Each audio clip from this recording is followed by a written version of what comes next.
అందరికీ నమస్కారం, welcome to our channel. Jaganmohan Reddy గారు మళ్ళీ కోర్టులో ఆయన యొక్క వాదనలు వినిపించారు.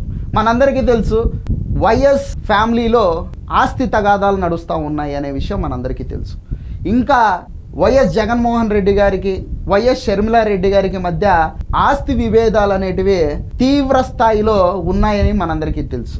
ఈ ఆస్తి విభేదాల వల్లనే ఎలక్షన్లకి కొన్ని నెలల ముందు అనే దానికంటే ఒక 2 ఏళ్ల ముందే అనుకోవచ్చు, జగన్మోహన్ రెడ్డిని తీవ్రంగా వ్యతిరేకించడం మొదలుపెట్టింది షర్మిలారెడ్డి అని మనందరికీ తెలుసు. ఈ ఆస్తి వివాదాల మూలంగానే జగన్మోహన్ రెడ్డి యొక్క పరిపాలననే తూర్పారబట్టింది షర్మిలారెడ్డి అనే విషయం కూడా మనందరికీ తెలుసు. ఈ ఆస్తి వివాదాల కారణంగానే వివేకానంద రెడ్డి గారిని హత్యని అడ్డం పెట్టుకొని తన అన్న జగన్మోహన్ రెడ్డి గారిని ఆవిడ టార్గెట్ చేసిందనేటటువంటి విషయం కూడా మనందరికీ తెలుసు. ఇదంతా విన్న తర్వాత జగన్మోహన్ రెడ్డి సాంప్రదాయాన్ని శుద్ధపూసనని మీరు అనుకుంటే మళ్ళా పప్పులో కాలేసినట్టు. జగన్మోహన్ రెడ్డి గారు ఎంతటి లోభి అనేదానికి పరాకాష్ట ఉదాహరణ ఈ ఆస్తి వివాదాల తగాదాలు. మనందరికీ తెలిసిందే, జగన్మోహన్ రెడ్డి గారికి ఈ ప్రపంచంలో అత్యధికంగా నచ్చేది ఏదైనా ఉంది అంటే అది డబ్బు. ఆయన దురాశపరుడు. డబ్బుకు మించి ఆయనకు ఇంకేది అవసరం లేదు. ఆయనకు తల్లి కానీ, చెల్లి కానీ, భార్య కానీ, పిల్లలు కానీ, సమాజం కానీ, తన తండ్రి కానీ ఇంకేది అవసరం లేదు. ఆయనకు కావాల్సిందల్లా కేవలం డబ్బు. ఈ డబ్బు అనే పిచ్చి బట్టి జగన్మోహన్ రెడ్డి గారు ఎటువంటి దారుణానికైనా సరే ఒడిగట్టేటటువంటి స్థాయికి ఆయన పడిపోవడం జరిగింది. గతంలో తన తండ్రి ముఖ్యమంత్రిగా ఉండంగా ఆయన గారి అధికారాన్ని అడ్డం పెట్టుకొని జగన్మోహన్ రెడ్డి గారు ఈ విజయసాయి రెడ్డి అనేటటువంటి గుమాస్తాను పక్కన పెట్టుకొని దొంగ సూట్ కేసు కంపెనీలు పెట్టి ఇష్టం వచ్చినట్టు ప్రభుత్వ ఆస్తులు భూములన్నిటినీ దోచేసుకొని కోటాను కోట్లు, వేల కోట్ల రూపాయల అవినీతి అక్రమ సంపాదనను పోగేసుకొని అడ్డంగా దొరికిపోయి చెంచలు కూడా జైలుకు కూడా పోయి వచ్చినటువంటి పరిస్థితులు మనందరికీ గుర్తున్నాయి. ఎప్పటికీ మర్చిపోయేటటువంటి ప్రసక్తే లేదు. ఆ ఆస్తులకు సంబంధించే రాజశేఖర్ రెడ్డి గారు విల్లును రాయించాలని ట్రై చేశారన్నమాట. యాక్చువల్గా ఏంటంటే ఈ వైఎస్ ఫ్యామిలీకి సంబంధించి ఇప్పుడు ఏవైతే ఆస్తులు ఉన్నాయో ఇవన్నీ ఆస్తులు ఏ ఒక్కరి పేరు మీదో లేవు. అంటే జగన్మోహన్ రెడ్డి పేరు మీదనో, లేకపోతే షర్మిలారెడ్డి పేరు మీదనో, లేకపోతే కనుక భారతిరెడ్డి పేరు మీదనో, విజయలక్ష్మి పేరు మీదనో లేవు. ఇవన్నీ ఉమ్మడి ఆస్తులు, కుటుంబ ఆస్తులు. అంటే వీళ్ళేదో ఈ సమ్మెట పట్టుకొని క్వారీలలో రాళ్ళు కొట్టి సంపాదించిన ఆస్తులు అంటే అట్లా కాదు. లేదంటే కనుక ఈ కత్తి తీసుకొని వరికయ్యలేక పోయి వరి కుప్పలు నూకి కోసి కాయా కష్టం చేసి సంపాదించిన డబ్బులు అంటే కాదు. ఇవన్నీ ప్రజల సొమ్ము, దోసుకున్నటువంటి సొమ్ము.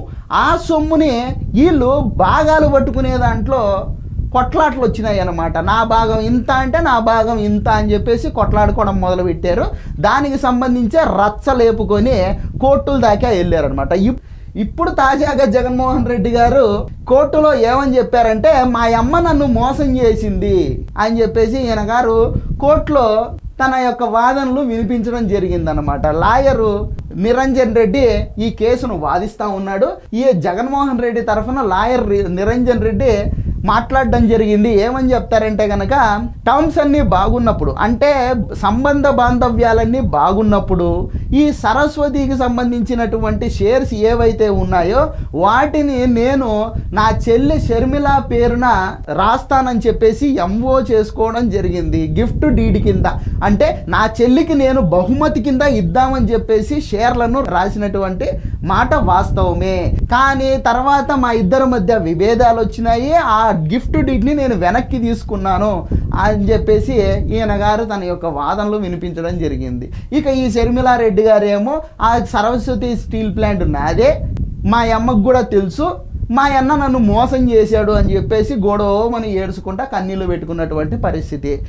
ఇక ఈ షర్మిలారెడ్డి గారు మా తొలిత నుంచి కూడా ఇంకా వాళ్ళన్న ఆస్తులన్నీ లాగేసుకొని నడు రోడ్డు మీద ఈ ఆడపిల్లను తోసేసిన రోజు నుంచి ఎలా జగన్మోహన్ రెడ్డి మీద కక్ష కట్టేసిందో ప్రతి ఒక్కరికి తెలుసు. ఎంతైనా ఆడపిల్ల కదా పాపము, పుట్టింటి నుంచి రావాల్సింది రాకుండా తన అన్న మోసం చేశాడని చెప్పేసి తెలిసిన తర్వాత ఆడబిడ్డ ఎంత ఏడుస్తుందో మనందరికీ తెలుసు. ఈవెన్ దో అవి అవినీతి అక్రమ సొమ్ము అయినప్పటికీ కూడా ఆడపిల్లకి ఆశే కదా పుట్టింటి నుంచి సొమ్ము అంటే. సో ఈవిడ గారు మా నాన్న బతికే ఉండుంటే కనుక ఆ ఉమ్మడి ఆస్తులు కాబట్టి ఇద్దరికీ సరి సమానంగా పంచేవాడు. యాక్చువల్గా రాజశేఖర రెడ్డి బతుకున్నన్ని రోజులు ఈ ఉమ్మడి ఆస్తులను ఏం చేద్దాం అనుకున్నాడంటే అటు షర్మిల పిల్లలకు ఇటు జగన్మోహన్ రెడ్డి పిల్లలకు మొత్తం 4 పిల్లలు ఉంటే 4 పిల్లలకు సమానంగా పంచుదామని చెప్పేసి అనుకున్నాడంట.